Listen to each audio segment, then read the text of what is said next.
இந்த வாரம் வந்த படங்கள் கூட பார்த்தீங்கன்னா வந்து, எந்த படங்களுக்கு வந்து சரியான விமர்சனங்கள் எழுதுன எல்லாம் வந்து இந்த விமர்சனங்கள் எழுதக்கூடாது அப்படின்றதுனால தான் சீனிவாசன் சொன்னது மாரி, எனக்கு வந்து விமர்சனங்கள் வந்து உடன்பாடு உண்டு.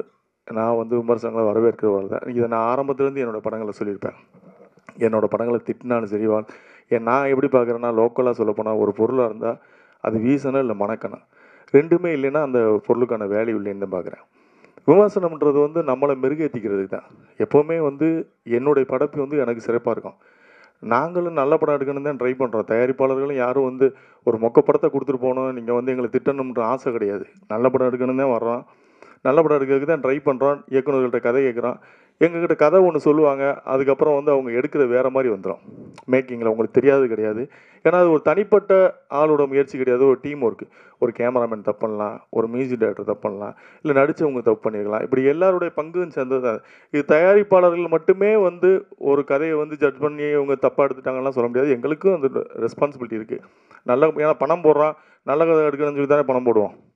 ஏதோ பணம் போட்டு லாஸ் ஆகிட்டு வரணுன்றதுக்காக படம் எடுக்க போகிறோம் அப்படிலாம் கிடையாது. விமர்சனங்களை பொறுத்த வரைக்கும் நான் எப்படி பார்க்குறேன்னா, நீங்கள் இல்லைன்னா இன்றைக்கி இந்த சின்ன படங்களே கிடையாது. சின்ன படங்களுக்கு வந்து இப்போ இப்போ நம்ம சொல்கிறது மாதிரி ஒரு 4 நாளைக்கு அப்புறம் நீங்கள் விமர்சனம் பண்ணுங்கள் அப்படின்லாம் சொல்கிறதுலாம் யதார்த்தமே கிடையாது என்ன பொறுத்தவரை. ஏன்னா அப்போ வந்து ஒரு 70 பிரிண்ட் போடுவோம். நீங்கள் இந்த தேட்டரில் ஓடி முடிஞ்சவொடனே இன்னொரு தேட்டருக்கு மாற்றுவாங்க. இந்த தேட்டரில் பார்க்காதவங்க இன்னொரு தேட்டரில் பார்ப்பாங்க. இப்போ சேதுன்ற படம்லாம் எத்தனை நாளைக்கு அப்புறம் பிக்கப் ஆச்சுன்னு உங்களுக்கு தெரியும். ஒரு ஒருதலை ரகம்ன்ற படம்லாம் எவ்வளோ நாளைக்கு அப்புறம் பிக்கப் ஆச்சுங்க. நீங்கள் இன்னைக்கு மாதிரி சேதுவோ இல்லை இன்னைக்கு ஒருதலை ரகமோ ரிலீஸ் ஆயிருந்தா இன்னைக்கு ஒரு டிஆர் இருந்திருக்க மாட்டார், ஒரு பாலா இருந்திருக்க மாட்டார். ஸோ அப்போ அன்னைக்கு வந்து ஸ்க்ரீன் பேஸ் ஒரு ஒரு தேட்டருக்கு இதை முடிஞ்சதுன்னா இன்னொரு தேட்டருக்கு மாற்றுவாங்க. அப்போ ஆடியன்ஸுக்கு பார்க்கறதுக்கான வாய்ப்பு இருந்தது. இன்னைக்கு ஒரு நாள் கூத்து தான். காலையில் 11 மணிக்கு ஷோ வந்து ரன் ஆச்சுன்னா அந்த ஷோவுக்கு ஆள் வரலைன்னா அடுத்த ஷோ 2:30 ஷோ வந்து இருக்காது. அந்த படம் தூக்கிடுவாங்க. ஸோ இப்போ ஒரே நாளில் விட்டில் பூச்சி மாதிரி அன்னைக்கே முடிஞ்சு போச்சு, சோலி முடிஞ்சு போச்சு. அதுக்கான வேல்யூவே இருக்காது. அப்போ நம்ம வந்து நம்ம என்ன ஏதாவது ஒரு நாய்ஸ் கிரியேட் பண்ண வேண்டியது இருக்குது. அந்த படத்தை முன்னாடியே மீடியாவுக்கு போட்டு காட்ட வேண்டியது இருக்குது. நீங்கள் அந்த படத்தை பற்றி பேசுங்க. நீங்கள் பேசிட்டே ரப்பர் பந்தை ஹிட் பண்ணீங்க. அது யாராலையும் மறுக்க முடியாது. அதாவது வந்து நல்ல படத்தை ஓட வச்சதோட பங்கு மீடியாக்களோட பங்கு இருக்குன்றது எனக்கு தெரியும், நான் அறிவேன். நல்ல படம் நீங்கள் வெளியே ப்ரெஸ் ஷோ பார்த்துட்டு வந்தோடனே சோசியல் மீடியாவில் ஒரு வைப் கிரியேட் ஆகும். அப்படியே பார்த்துட்டு அவங்கள அறியாமலே சோசியல் மீடியாவில் எழுத ஆரம்பிப்பாங்க. இது சூப்பர் ஆவேசம் அப்படிலாம். நீங்கள் நல்லா இருக்குன்னு சொன்ன படங்களும் சில படங்கள் ஓடாமல் இருந்திருக்கு. நல்லா இல்லைன்னு சொன்ன படங்களும் ஓடி இருக்கு. இப்போ ராட்சசன்லாம் நீங்கள் வந்து நல்லா இல்லைன்னு நிறைய பேர் போட்டிருந்தாங்க. ஆனால் அந்த படம் ஓடிச்சு. சமீபத்தில் வந்த ஒரு படம் கூட டிமாண்டி காலனின்னு நிறைய பேர் நல்லா இல்லைன்னு எழுதியிருந்தாங்க. ஆனால் அந்த படம் கலெக்ஷன் நல்ல கலெக்ஷன். ஸோ அப்போ நம்ம வந்து எல்லாரோட பார்வையும் ஒரே மாதிரி இருக்காது. நம்ம பார்க்குறது தான் சரியான பார்வைன்னு சொல்ல முடியாது. நான் ரசிக்கிற படம் வந்து எல்லாரும் ரசிக்கணுன்ற அவங்கவுங்க மனநிலையை பொறுத்து தான் ஒரு படம் பார்க்குறது. நம்ம அதுக்காக பயந்துக்கிட்டு நம்ம விமர்சனம் வேணாம்னு சொன்னோம்னு வச்சுக்கோங்களேன், அப்புறம் இப்படிப்பட்ட இயக்குனர்கள்லாம் வரவே முடியாது. இவங்கெல்லாம் ஒரே நாளில் காணாம போயிடுவாங்க. அப்புறம் இன்னைக்கு எதிர்காலத்தில் வர இயக்குனரோட வாழ்க்கையெல்லாம் கனவாகி போயிடும். அவங்க எப்படி வர்றது? இப்போ நீங்கள் ரப்பர் பந்துக்கு யாருமே விமர்சனம் போடல, 4 நாள் பொறுத்து நீங்கள் விமர்சனம் போடுங்கன்னு நம்ம சொல்லியிருந்தோம்னா, அந்த இயக்குனரோட வாழ்க்கை என்ன ஆயிருக்கும்? புதுசா வர ஒரு இயக்குனருக்கு வந்து எந்த நடிகர் வந்து பெரிய நடிகர் வந்து டேட் குடுத்து நீங்க ஒரு பெரிய படங்களுக்கு வந்து அவங்களுக்கான ரசிகர் பட்டாளம் இருக்காங்க. அவங்க வந்து நூன் ஷோவ புல் பண்ணிருவாங்க. அதுக்கு தான் அந்த நூன் ஷோவ புல் பண்றதுக்கான ஆர்டிஸ்ட் தான் வேல்யூ உள்ள ஆர்டிஸ்ட். அதுக்கு தான் ஒரு மார்க்கெட் வேல்யூ உள்ளவங்க அவங்களுக்கு சம்பளம் குடுத்து நம்மள நடிக்க வைக்கிறாங்க. நூன் ஷோவையாவது புல் பண்ணட்டும் அவங்க அப்படின்னு. அப்ப அப்படி வரும்போது மவுத் டாக்ல ஒருவேளை அவங்க பார்த்துட்டு போய் வெளிய சொல்லுவாங்க. படம் நல்லா இருக்குன்னா திரும்ப வரப்போறாங்க. நல்லா இல்லைன்னா போறாங்க. சின்ன படங்களுக்கு நம்ம என்ன பண்ண முடியும்? சின்ன படங்கள் நீங்கள் 4 நாளைக்கு அப்புறம் ரிவ்யூ போடுங்க அப்படின்னு சொன்னோம்னா, நம்ம 4 நாளைக்குள்ள அந்த படம் காணாம போயிடும். வந்த அன்னைக்கே காணாம போயிடும். 4 நாளைக்கு அப்புறம் வந்து நம்ம தான் உட்காந்து தனியாக பார்த்துக்கிட்டு இருக்கணும். ஆள் இருக்காது. அதனால வந்து இது நம்ம வந்து மீடியாவும் தயாரிப்பாளர்களும் ஒரு இணக்கமான முடிவெடுத்து போக வேண்டியது. ஏன்னா இந்த சினிமா நல்லா இருக்கணுன்றதுல உங்கள் பங்கு வந்து மிகப்பெரிய பங்கு.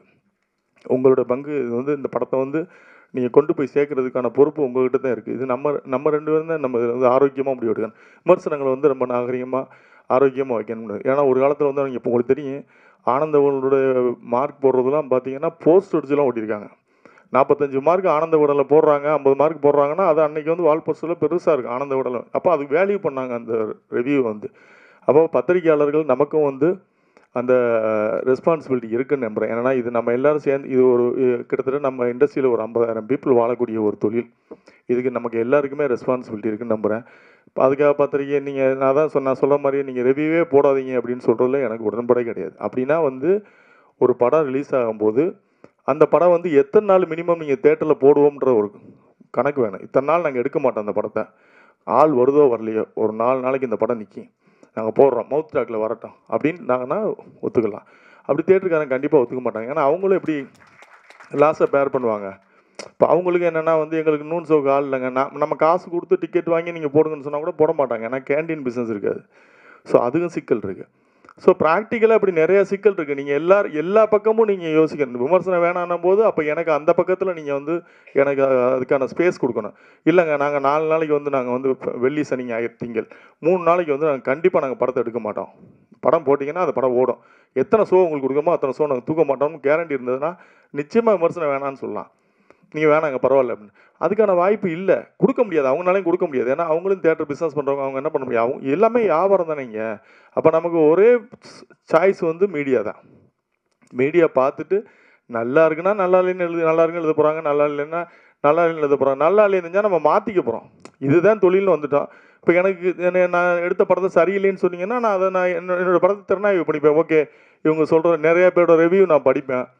சீனு ராமசாமி ரொம்ப படிப்பேன். சில வந்து அவங்களோட பாயிண்ட் ஆஃப் வியூ எழுதியிருப்பாங்க. இந்த கதை இப்படி இருந்தால் நல்லா இருக்கும், இப்படி இருந்தால் நல்லா இருக்கும். அது அவங்களோட வியூ. இப்படி இருந்தால் நல்லா இருக்குன்னு அதுக்காக எழுதக்கூடாதுலாம் கிடையாது. நல்லா இருக்கோ நல்லா இல்லையோ உங்களுக்கு மனசில் தோன்ற எழுதணும். ஒரு நாய்ஸ் கிரியேட் ஆகணும், அவ்வளோதான். அது இந்த படத்தை பற்றின ஒரு இப்போ நீங்கள் பாருங்களேன், இந்த வாரம் ரிலீஸ் ஆன படத்துக்கு எந்த படத்துக்கும் அந்த மாதிரி ஒரு இதே இல்லை. பாவம் இந்த வாரம் ரிலீஸ் ஆன படங்கள்லாம் வந்து இந்த ஜீப்ரான்னு ஒரு படம் வந்துச்சு. எனக்கு எனக்கு எனக்கு ரொமான்ஸ் மட்டும் இந்த ஒரு படம். எந்த படமே எந்த இதுலேயுமே வந்து ஒரு நாய்ஸ் கிரியேட் பண்ணல. ஸோ இது பாவம் தான். அது ஆக்சுவலாக இதை நம்ம எல்லாருமே உட்காந்து நீங்களும் புரிஞ்சுக்கணும், எங்களுடைய வழிகளையும் புரிஞ்சுக்கணும். நாங்களும் இவ்வளோ கோடி ரூபா போட்டு இன்வெஸ்ட் பண்ணி படம் எடுக்கிறோம். நீங்கள் வந்து குற்றம் சொல்வதற்கு உங்களுக்கு முழு உரிமை இருக்குது. எந்த ஒரு ஆசிரியனுக்கும் மாணவனை தண்டிப்பதற்கும் முழு உரிமை உண்டு. அந்த மாணவன் வந்து அவனை திருத்திக்கிறதுக்காக நல்ல விதம். அதாவது கசப்பு மருந்து எப்போவுமே வந்து உடம்புக்கு நல்லதுன்னுவாங்க. நீங்கள் சொல்கிற அறிவுரை எங்களுக்கு அப்படி தான் இருக்கணும். தனிநபராக வந்து உங்களோட விருப்ப வெறுப்புகளை வந்து இதில் காட்டக்கூடாதுன்றதான் என்னுடைய தாழ்மையான கருத்து. இது உங்கள்கிட்ட வந்து நான் அட்வைஸாக இல்லை, வேண்டுகோளை வைக்கிறேன். உங்களுடைய விருப்ப வெறுப்பு எது இருந்தாலும் அதை வந்து அந்த படைப்பில் காட்டாங்க. ஏன்னா அந்த படைப்பில் நீங்கள் என்ன மட்டும் உங்களுக்கு பிடிக்காமல் இருக்கும், என்ன பிடிக்காதுக்காக என்னை டார்கெட் பண்ணி எழுதுவீங்க.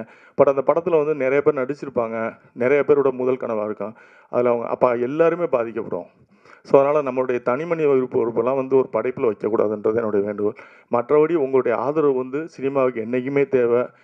முதல் நாளே உங்களுடைய விமர்சனத்தை நாங்கள் எதிர்பார்க்குறோம், எங்களுக்கு வேணும் அப்படின்றதுலாம் நான் ரொம்ப ஸ்ட்ராங்காக இருக்கேன். இது சீனு ராமசாமி சொன்ன மாதிரி நீங்கள் சொல்லுங்கள், ப்ரொடியூசர் கவுன்சிலில் சொல்லுங்கள். நான் எப்போயுமே என்னோடய ஸ்டாண்டில் நான் தெளிவாக இருப்பேன். நான் ரிவ்யூ வந்து மதிக்கிறவன், நான் விமர்சனங்களை ஏற்றுக்கொள்ளக்கூடியவன். விமர்சனம் வேணும். ஏன்னா அதுதான் இன்றைக்கி உள்ள படைப்பாளிகளை அடையாளப்படுத்தும். சின்ன டாடான்னு ஒரு டைரக்டர் இப்போ வந்து பேசிட்டு போனார். அவர் எப்படி உருவானார்? நீங்கள் கொடுத்த விமர்சனத்து மூலமாக நீங்கள் நிறைய பேர் உருவாக்கி விட்டுருங்க. இன்றைக்கி உயரத்தில் இருப்பவர்களெல்லாம் நீங்கள் உருவாக்கி விட்டவங்க தான். நான் உயர போனதுக்கப்புறம் நீங்கள் தேவையில்லைன்னு உங்களை ஒதுக்குறது வந்து நியாயமாக இருக்காது. எனக்கு அது சரின்னு படலை. பட் அதனால் உங்களுடைய விமர்சனங்கள் வேணும். இந்த படத்துக்கு அப்படி தான் நான் சொல்கிறேன். இந்த படத்துக்கு இந்த கணேசன்றவர் அவருடைய பெரும் முயற்சி. இந்த படம் இந்த படம் வந்து அவர் எவ்வளோ கஷ்டப்பட்டு எடுத்திருக்காருன்றது எனக்கு தெரியும். ஏன்னா அதில் ஒரு அதில் அந்த கேரக்டராக நடித்தது தான் அவருடைய உண்மையாகவே அவருடைய வாழ்க்கையை அவர் எவ்வளோ வலி இருந்தால் அப்படி நடிச்சிருப்பாருன்றதை நான் உணர்ந்தேன். நான் உண்மையாக நீ காலையிலேருந்து கூப்பிடும்போது கூட என் ஆஃபீஸில் வந்து அவர் நான் வரவே வேணான்னு சொன்னேன். பரவாயில்ல நீங்கள் ஃபோனில் சொன்னப்போ நான் வரேன் அப்படின்னேன். இல்லை உங்கள் ஆஃபீஸ்க்கு வரேன் அப்புறம் அவர் வர வச்சு நான் கேட்டேன், யாரை கூப்பிட்ருக்கீங்க, யார் இதுக்கு பிஆர்ஓ, எப்படி இதை வந்து இப்படிலாம் கேட்டேன். அவருக்கு பாவம் அவர் வந்து இந்த ஒரு படம் பண்ணணும், நடிக்கணும் அப்படின்ற ஒரு ஆர்வம் தான் இருக்குது. நிச்சயமாக நல்லா வருவீங்க பிரதர். நீங்கள் இந்த படத்துக்காக நிறைய மெனக்கெட்டுருக்கீங்க. உங்களுடைய சின்சியாரிட்டி கண்டிப்பாக வருவீங்க. ஏன்னா சினிமா வந்து நம்பினவங்களை கைவிட்டதே கிடையாது. சும்மா இதை வந்து ஒரு என்டர்டெயின்மெண்ட் சும்மா பொழுதுபோக்காக எடுத்துகிட்டு போகிறவங்கள வேணால் அந்த சினிமா கைவிட்டுருக்குமே தவிர உண்மையாகவே சினிமாவை நேசித்தவங்க யாரும் தோற்று போக மாட்டான். தோற்று போகிற மாதிரி நமக்கு தெரியுமே தவிர தோற்று போக மாட்டான். நிச்சயமாக ஜெயிப்போம். நீங்கள் இந்த படத்தின் மூலமாக வெற்றி பெறுவீங்க. என்னுடைய வாழ்த்துக்கள். இந்த டீம் அனைவருக்கும் என்னுடைய வாழ்த்துக்கள். நன்றி. ரொம்ப நன்றி சார். ஸோ உங்களை ஹானர் பண்ணுற வகையில் வந்து சமயா முறையை